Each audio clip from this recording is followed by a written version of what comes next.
At 11:47 p.m., the emergency room lights burned cold and steady. That kind of sterile brightness that makes everyone look the same shade of pale. Everyone except Naomi Carter. Her skin glistened with sweat, her breaths shallow, pulse racing. Abdominal pain, chills, vomiting, she managed between coughs. Nurse Layla Brooks scanned the chart. Fever, 103.4 degrees Fahrenheit. Heart rate, 125. Blood pressure, dropping. She'd seen this pattern before. Sepsis, a blood infection that can kill within hours. Layla reached for the protocol binder out of habit, but she didn't need it. The golden hour had already started ticking. She glanced up at the glowing monitor, the hospital's pride and joy, MediSignal early warning system. If the patient's vitals crossed its threshold, an automated alert would fire, summoning doctors, antibiotics, IV fluids, the works. The system caught almost everything, or so they said. Layla waited. 1 minute. 2. Nothing. No red box flashing, sepsis risk high. No sound, just Naomi's quiet gasps for air. "Can you double-check?" she called out to the resident at the desk. Dr. Colin Mercer, young, efficient, eyes glued to the screen, scrolled through data. He frowned. "The algorithm says low whisk, confidence 0.42. Could just be dehydration." Layla bit her lip. "Her lactate's rising. BP's falling. I don't need a computer to tell me she's crashing." Mercer shook his head. "If it's sepsis, the alert would fire. That system's 96% accurate." Behind them, a monitor beeped from another bed. A white woman, early 40s. Same symptoms, same vitals. "Alert, high risk, start sepsis bundle." Layla turned, stunned.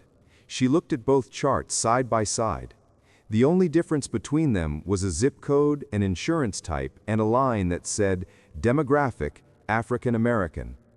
At 12:10 a.m., Naomi's lips began turning blue. Layla paged the on-call doctor. "She needs fluids now, antibiotics stat." "Protocol requires sepsis confirmation," Mercer replied. "You know the liability rules." Layla exhaled sharply. The liability is watching her die. But she obeyed. She had to. She entered manual vitals again, trying to trigger the alert manually. System message: no criteria met, sepsis alert not warranted. The screen stayed calm. Naomi didn't. By 12:58 a.m., Layla was documenting everything, timestamp after timestamp. Blood pressure, 82/55. Heart rate, 134. Temp, 103.8 degrees Fahrenheit. The golden hour had come and gone.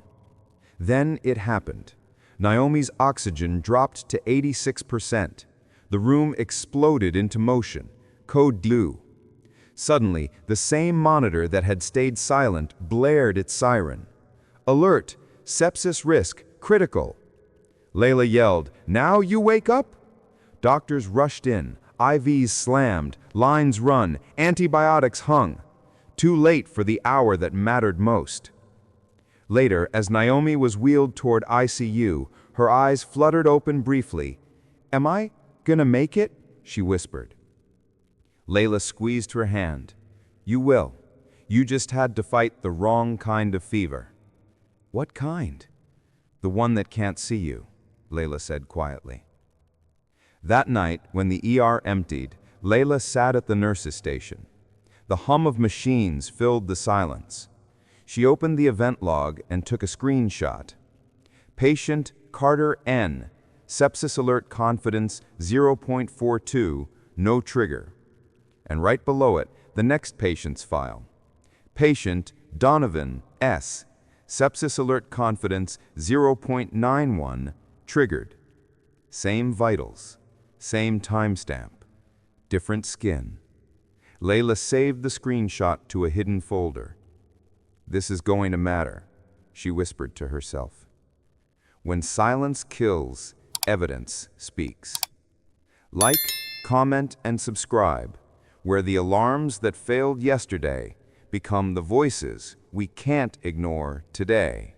The next morning, Naomi lay motionless under the ICU's dim fluorescent light, IV tubes webbed around her arms like translucent roots. A ventilator whispered beside her bed, the rhythm of a machine doing what her body no longer could.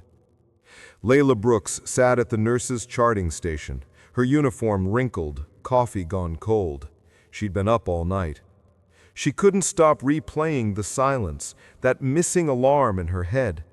The same monitor that blared for everyone else had watched Naomi fade without a sound. She clicked open the event log again, scrolling through the timeline. 11:47 p.m., 12:03 a.m., 12:42 a.m., nothing. Then, at 1:06 a.m., the system finally decided Naomi mattered. Event: sepsis alert triggered, confidence 0.94, escalate to ICU, delay 79 minutes. She took another screenshot. The log didn't show doubt or remorse, just timestamps, perfect, indifferent timestamps. At 9:30 a.m., Dr. Colin Mercer appeared, tie loosened, looking exhausted but defensive. "She's stable," he said. "Barely." "Barely doesn't count when she lost an hour and a half." "Look," he sighed, rubbing his temples. "The EWS caught it late, yes, but these systems aren't perfect. We're told to trust the data to avoid overtreating. You know that." Layla stared at him. "You call trusting a model over a dying patient clinical safety?" He looked away. "The hospital's metrics are built around false positives. If we trigger sepsis bundles too often, it affects audit scores, funding." "Funding," she repeated quietly, "not patients." That afternoon, during shift change, Layla cornered another nurse, Tasha, at the break room. "Have you ever seen the system miss someone like that?" Tasha hesitated. "I've seen it lag, especially on darker patients. The SpO2 sensors don't always read right." "The oxygen sensors?" "Yeah, they use light reflection through the skin. The accuracy drops in darker tones." Layla's stomach sank. "So the monitor literally doesn't see her right?" "Pretty much," Tasha said. "They call it melanin interference. I call it murder by machine." Later that evening, Naomi's mother arrived, small, gray-haired, eyes sharp with sleeplessness. "You're the nurse who helped her?" she asked softly. "She's fighting hard. The antibiotics are working now." The woman exhaled. "They told me she almost didn't get them in time. Why?" Layla opened her mouth, then stopped. What could she say? That the algorithm didn't believe her daughter was sick enough? That the system thought her pain was statistically less urgent? Instead, she said, "The machine didn't trigger when it should have." Her mother frowned. "Then why do they still trust it?" Layla didn't answer. She didn't have one. That night, after her shift, she went home and sat at her kitchen table, laptop open, heart heavy. She typed into Google, "MediSignal early warning bias." Nothing.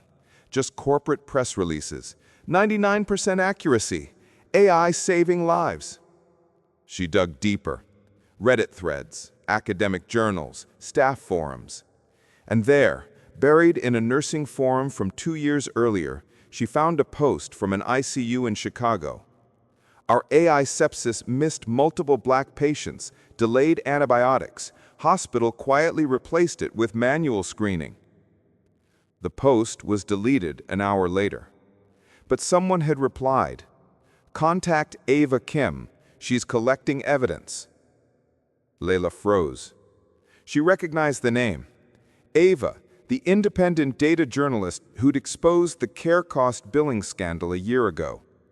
She opened her inbox and typed, "Subject, EWS alert missed patient, possible racial bias." Body, "I have screenshots, timestamps, and logs. Need to talk." Her finger hovered over send. Then she looked at the clock on her microwave. 00:59:59. The golden hour again. She clicked send. Silence isn't neutral. It's data designed to forget. Like, comment, and subscribe, where one missed alarm can become the loudest evidence of all. 3 days later, Naomi was breathing on her own again. Her chart showed improving in sterile blue text, but Layla knew that word hid too much. The doctors called it recovery. She called it luck. Meanwhile, her inbox pinged. Ava Kim had replied, "I've been tracking MediSignal anomalies for months. You're not the first. Can you talk?" Layla hesitated for half a second, then typed back, "Yes, off shift. Bring a laptop." They met in a diner 2 blocks from the hospital. It smelled like burnt coffee and old secrets. Ava arrived in a gray coat, a journalist's eyes that looked like they'd stopped sleeping somewhere around 2020. Layla slid her a flash drive. "This is the event log from that night. Patient Naomi Carter. Compare it to Sarah Donovan. Same room, same vitals, same hour." Ava opened her laptop and loaded the files. Lines of code-like text filled the screen. Timestamps, vitals, confidence scores. She whispered, "You've got to be kidding me." 2 entries. Carter, N, black, uninsured. Sepsis probability, 0.42. Alert, no. Donovan, S, white, insured. Sepsis probability, 0.91. Alert, yes. Ava leaned back. "This isn't medicine. This is pattern recognition built on prejudice." Layla frowned. "So it's not a bug?" Ava shook her head. "No, it's the data set. The model was trained mostly on white patients. It learned who to hear and who to ignore." That night, Ava went home and started digging. Through FOIA requests and leaks, she pieced together internal memos from MediSignal. One document caught her eye. Subject, bias mitigation deferred, model V4.3. Due to reduced AUC performance on primary cohort, demographic calibration postponed until next release. She whispered, "They knew." Scrolling further, she found an attachment labeled ROC Audit 2023.pdf. It showed a graph comparing algorithm performance across racial groups.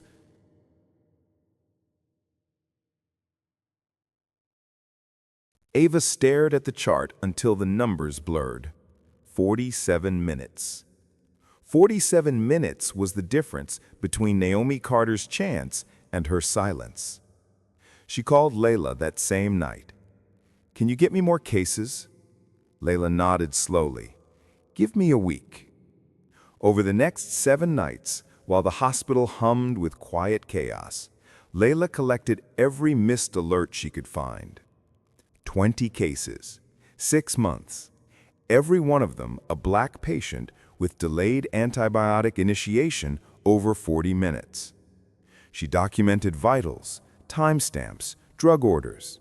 Then, under the flicker of the nurse's lounge light, she whispered to herself, "Pattern confirmed." Ava built the visualization.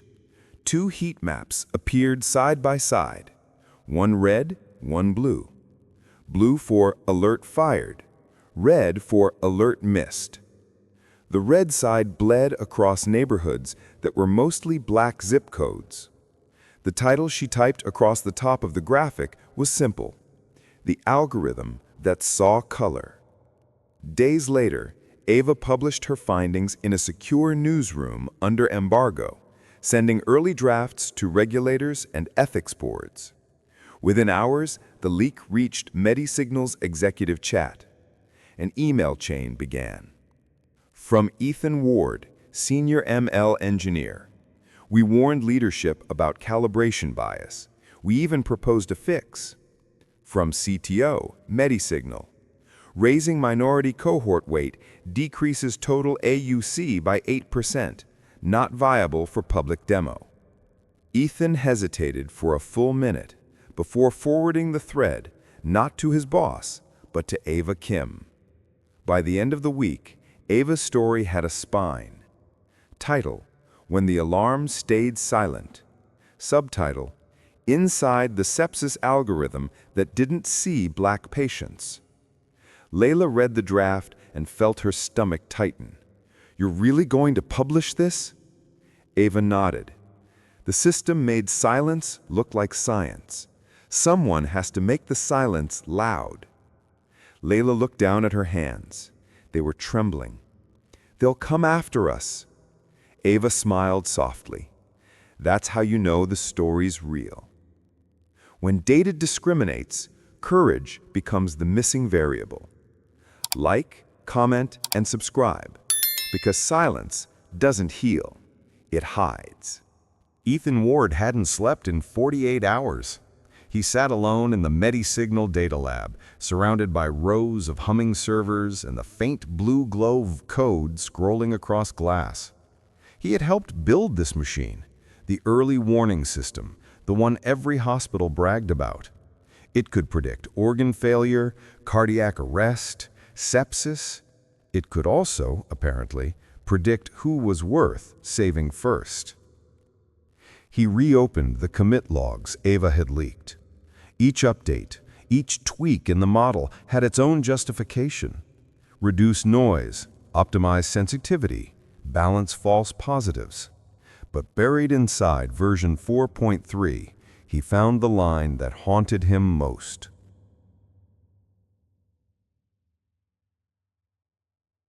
Deferred. That word had followed him through every release cycle. Deferred meant ignored until the press finds out. Meanwhile, inside the hospital, Lila's life was unraveling. The internal compliance team had found her unauthorized screenshots. She was suspended pending data handling review. They said she'd violated HIPAA. She wanted to scream. The system had violated humanity. That afternoon, she sat in a hearing room with Dr. Colin Mercer, HR, and a hospital lawyer in a suit too perfect to trust. Mercer said quietly, "Lila, why did you leak those files?" She looked him dead in the eye. "Because a patient almost died while you waited for an algorithm to believe me." The lawyer interjected, "That's not your decision to make. The hospital's liability." "Liability? I watched a machine discriminate, and you're worried about quarterly reports?" HR whispered, "Please, Nurse Brooks, keep your tone professional." She stood up, shaking. "Professional got her in the ICU."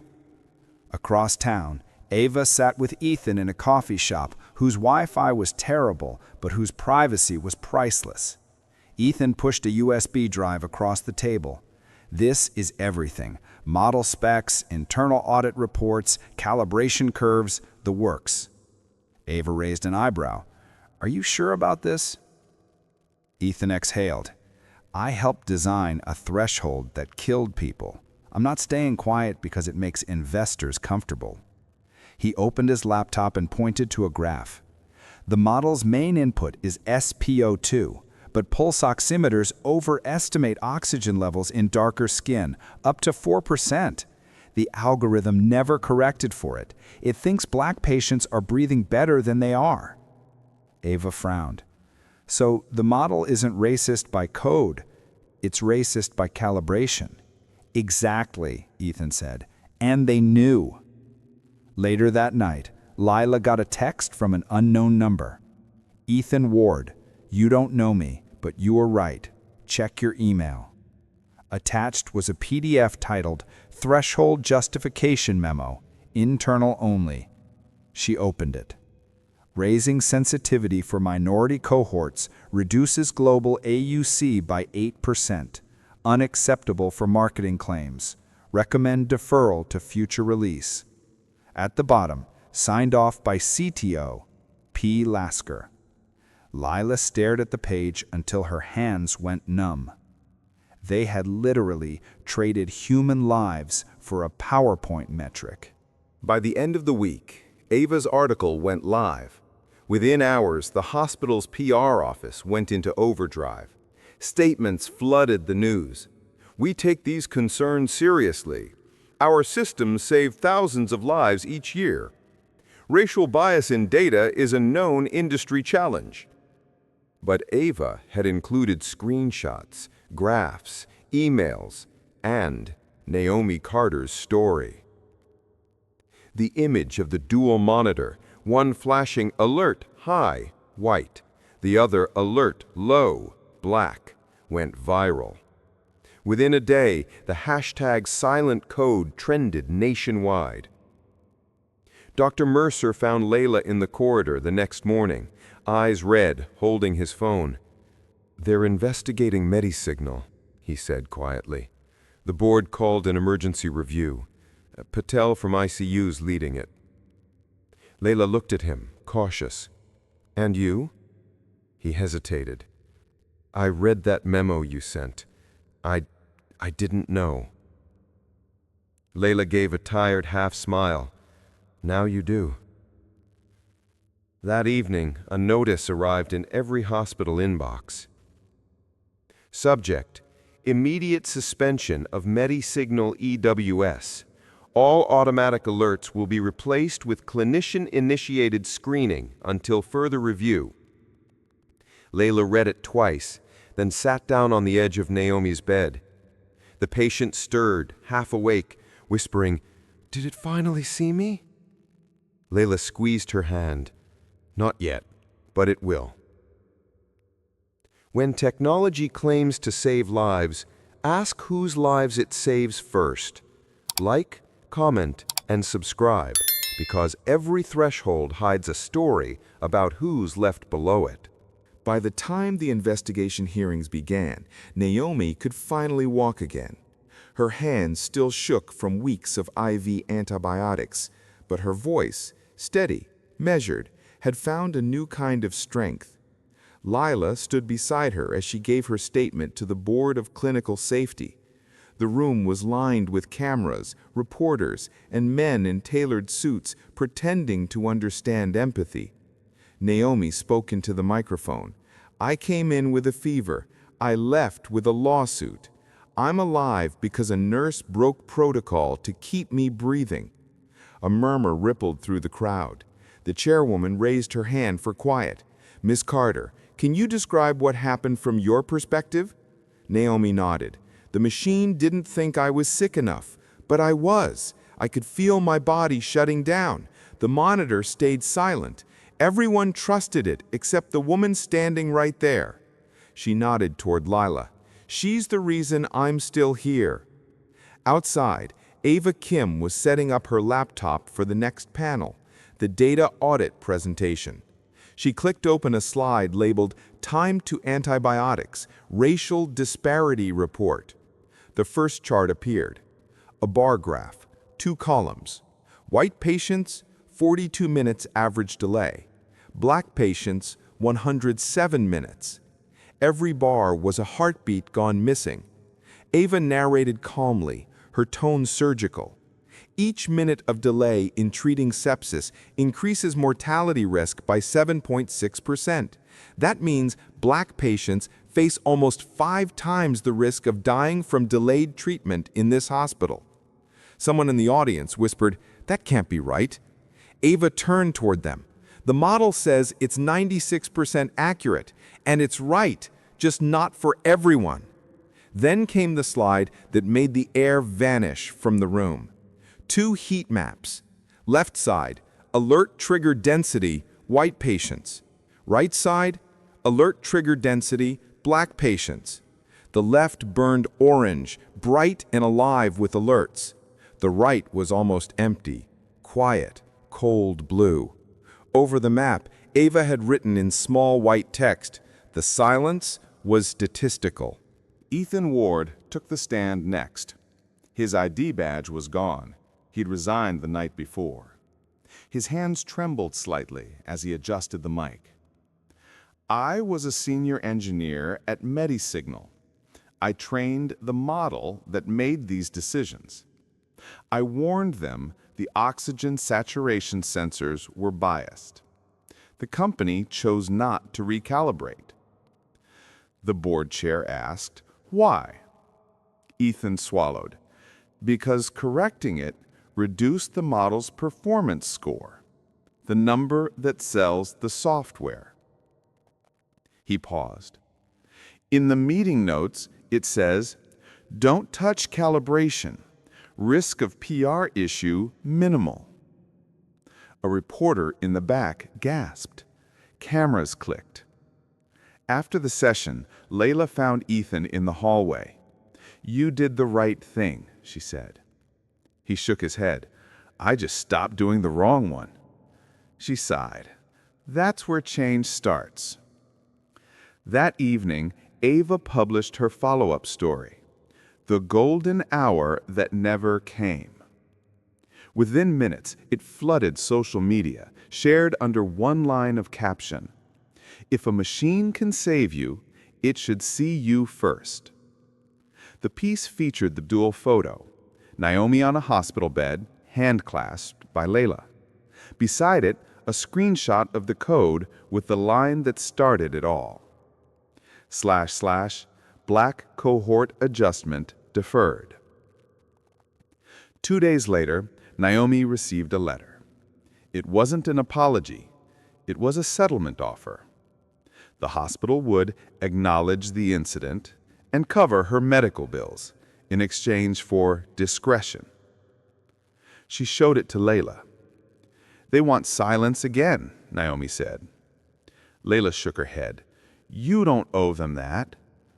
Naomi tore the letter in half. "Then let's make some noise." That week, Ava appeared on a late-night news panel. When the host asked why this story mattered, she said, "Because in healthcare, the first hour determines survival. And for some patients, that hour starts late, not because their bodies failed, but because the data did." A new headline ran across the ticker the next morning. State launches inquiry into MediSignal bias after cop stories expose. Federal oversight panel to review racial disparity in medical AI models. For Naomi Carter, it wasn't just about justice. It was about proof that silence, once recorded, could finally be heard. Bias isn't theoretical when it's timed in minutes. Like, comment, and subscribe, where every second tells us who the system chose to save. The state inquiry took place inside a gray building that looked more like a courthouse than a hospital. Rows of folding chairs filled the hearing room. Cameras lined the back wall, and the placard in front of the witness table read, "Public Hearing, Predictive Health Systems Oversight Committee." It was the kind of day where truth had to sound clinical to be taken seriously. At one end sat Dr. Renee Patel, ICU director, the only physician who'd agreed to testify publicly. At the other sat Ethan Ward, the whistleblower. Between them, the company's representative, Philip Lasker, MediSignal's CTO, in a sharp suit and colder smile. Layla and Naomi sat in the second row. Ava stood by the side aisle with a recorder in hand. The chairwoman, a stern woman in glasses, began. "We are here to address evidence suggesting MediSignal's early warning system systematically underperformed for Black patients. Mr. Ward, you may begin."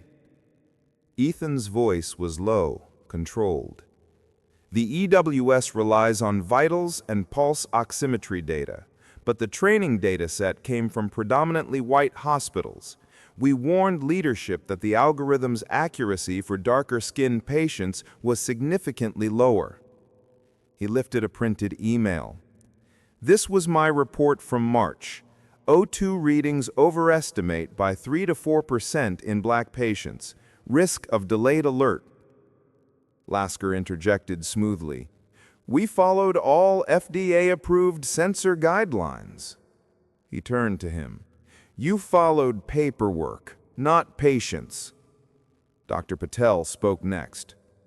"Clinically, I can confirm these disparities. I've treated patients with identical vitals. One triggers an alert, one doesn't. The only difference, skin tone and insurance type. The chairwoman frowned. Insurance type? Patel nodded.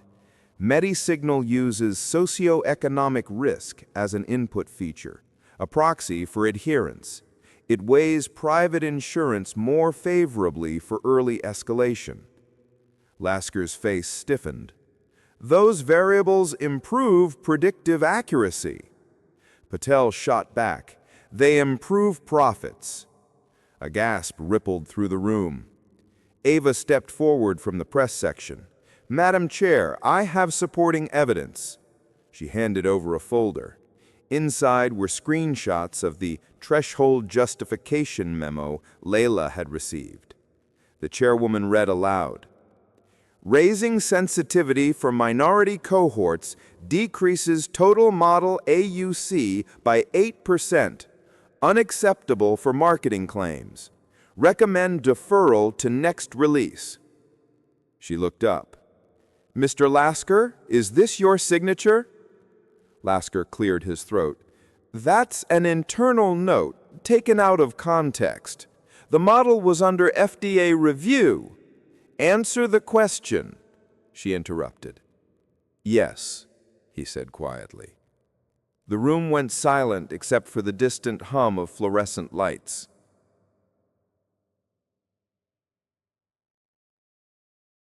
Naomi leaned toward Lila and whispered, "That's the guy?"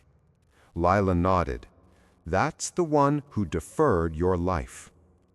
When it was Lila's turn, she spoke without notes. Her voice trembled but didn't falter. "I was taught that sepsis kills fast. We're supposed to act within an hour. But the night Naomi came in, I watched that clock hit 0 while the system stayed quiet. I tried to override it. The alert still said low risk." She paused. "If I hadn't pushed back, she'd be dead. That's not innovation. That's negligence disguised as efficiency." The chairwoman leaned forward. "Mr. Lasker, what do you have to say to Miss Brooks?" He adjusted his tie. "We regret any individual outcome, but no algorithm can be perfect." Ethan cut in sharply. "Perfection wasn't the goal. Profit stability was." The audience broke into scattered applause. Lasker's jaw clenched. After the testimonies, the board's lead investigator presented a projection on the wall, a simple timeline labeled Average Alert Delay by Race. The chart didn't shout, it whispered, in numbers too quiet to ignore. The chairwoman looked across the panel. Given this evidence, this committee recommends immediate suspension of MediSignal's use statewide pending full audit. All hospitals are ordered to revert to clinician-first protocols. Furthermore, MediSignal is under review for civil negligence. A murmur of shock rolled through the room. Cameras clicked like applause. Naomi exhaled slowly, a sound between relief and grief. "It's finally real," she said. Layla nodded, but her expression stayed solemn. "It's real now, but for how long?" As reporters swarmed them outside, Ava caught Layla's arm. "You just made history." Layla shook her head. "No, we just made noise. History comes if they listen." When an algorithm stands trial, data becomes testimony.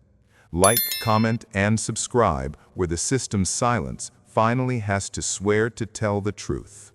The ruling came on a Thursday morning, the kind of morning when the city looked too ordinary for what was about to happen. Naomi sat by her window with a mug of tea that had long gone cold, refreshing the state website again and again. Beside her, Lila's phone buzzed with messages from reporters, nurses, even strangers who'd read the story and said, "I didn't know machines could be biased." At 9:03 a.m., the decision finally appeared online. State Health Oversight Board, final findings. MediSignal early warning system demonstrated statistically significant racial bias in sepsis risk detection. Algorithm suspended statewide pending independent audit. Hospitals required to implement right-to-explain protocols ensuring human review of all automated triage decisions. Mandatory transparency reporting effective immediately. Naomi whispered, "They did it." Lila exhaled, "No, you did." The news spread like wildfire. CNN, NPR, Reuters, everyone picked it up. Headlines read, "Algorithmic bias confirmed in medical AI. State orders hospitals to return to clinician judgment. The model that couldn't see black patients finally shut down." The MediSignal headquarters in Atlanta went dark. Within hours, its stock dropped 20%. But somewhere, 1,000 small ERs turned their alarms back to manual. That afternoon, the hospital held a meeting, a mandatory one. The chief medical officer stood at the front, voice rehearsed. "We will fully cooperate with the audit. We regret any harm caused by system discrepancies." Lila sat in the back, arms crossed, watching the same executives who defended the system now swear they never trusted it completely. She wanted to stand up and shout, "You trusted it more than you ever trusted us." Afterward, a young nurse approached her quietly. "You really did it, Miss Brooks. They're changing the screening protocols." Lila smiled faintly. "Good. Just make sure they don't forget why." Meanwhile, Ava Kim was in a TV studio under hot lights. The host smiled too much, the kind of smile that made injustice sound like a headline. "Miss Kim," he said, "do you think this ruling will actually save lives?" Ava adjusted her earpiece. "It already has. The hospital's manual override went live last night. 2 patients flagged for sepsis without the system, both treated within 40 minutes. The host nodded. "So the human beat the machine." Ava looked directly into the camera. The human remembered who the machine forgot. At sunset, Naomi walked into the hospital for a follow-up. The same doors, the same smell of disinfectant and overbright lights. But everything felt heavier now, like the building itself knew what it had done. At the nurse's station, a new poster hung on the wall. Sepsis protocol, manual triage first. If you suspect, act. Don't wait for the system. Layla caught sight of her and smiled. "Look who's back on her feet." Naomi grinned weakly. "Yeah, and I see your alarm's working again." Layla chuckled, only because they finally let humans be alarms. Later, in the staff lounge, Layla found a box sitting on the counter with a note. "To Nurse Brooks, from ICU team, for reminding us what vigilance sounds like." Inside was a small digital clock, its display frozen at 00:59:59, the last minute before Naomi's antibiotics had started. Layla stared at it, then whispered, "Never again." Ethan Ward, now blacklisted from the AI industry, had started working with a nonprofit on medical algorithm audits. In an interview, he said quietly, "I used to believe data was neutral. Now I know. Neutrality is just privilege written in code." Ava quoted him in her next article, titled, "The Golden Hour is Colorblind, or it should be." That night, Naomi posted a short video on her social media, a single-sentence caption, "I survived because someone listened when the system didn't."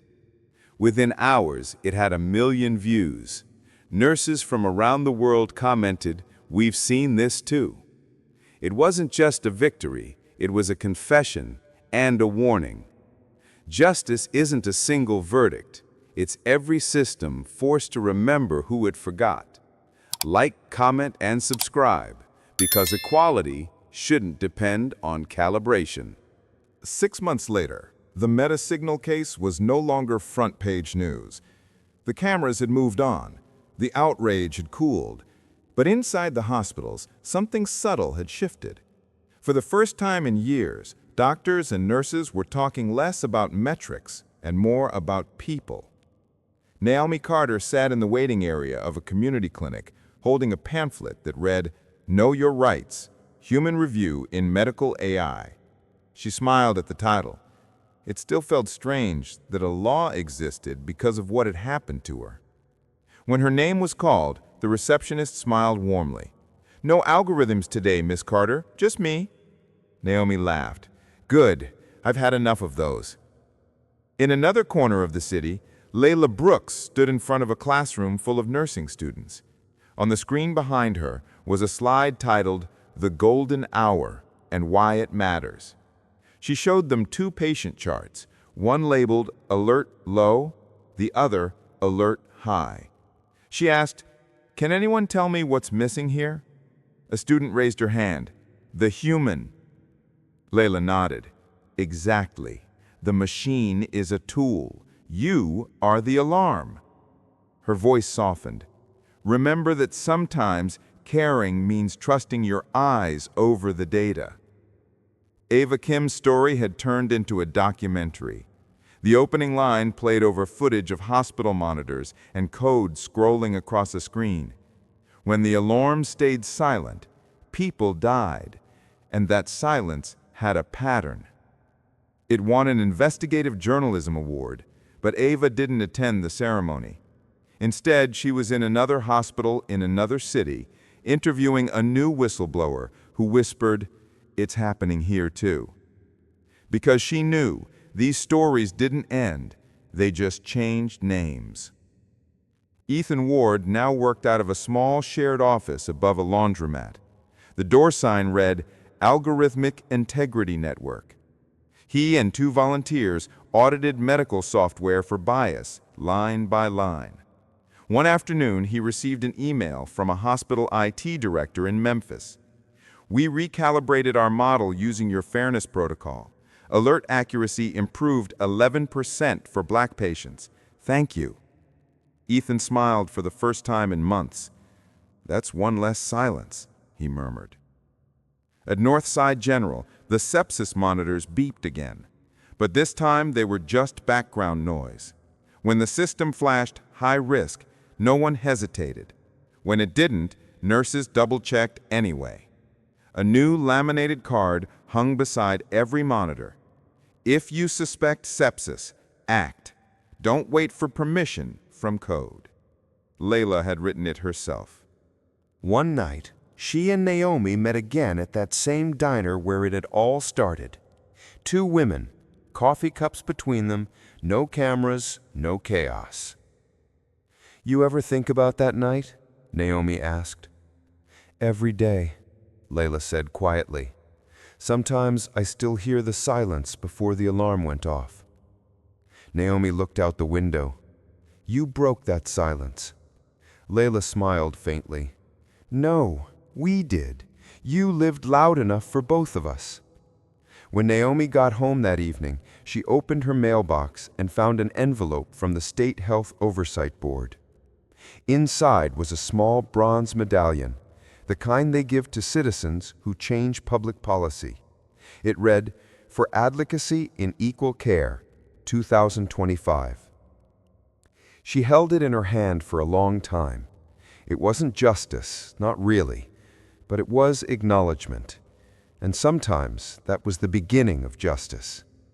That night, she placed the medal beside her old hospital wristband on the table. The barcode had faded, but the numbers were still visible. A reminder that she was once a line of data, misread and almost erased. She whispered softly, "Never again." Months later, a new federal bill passed, the Algorithmic Fairness in Health Act. It required every AI medical to publish race-based performance metrics and provide patients with the right to human review. And somewhere in a quiet ER, a nurse glanced at a screen that said low risk and thought, "Not this time." She ordered antibiotics anyway. Outside, The rain hit the pavement like a steady, rhythmic alarm, one that would never be silent again. Technology doesn't need to be human, but humanity must guide the technology. Like, comment, and subscribe, because every patient deserves to be seen, and every silence deserves to be heard.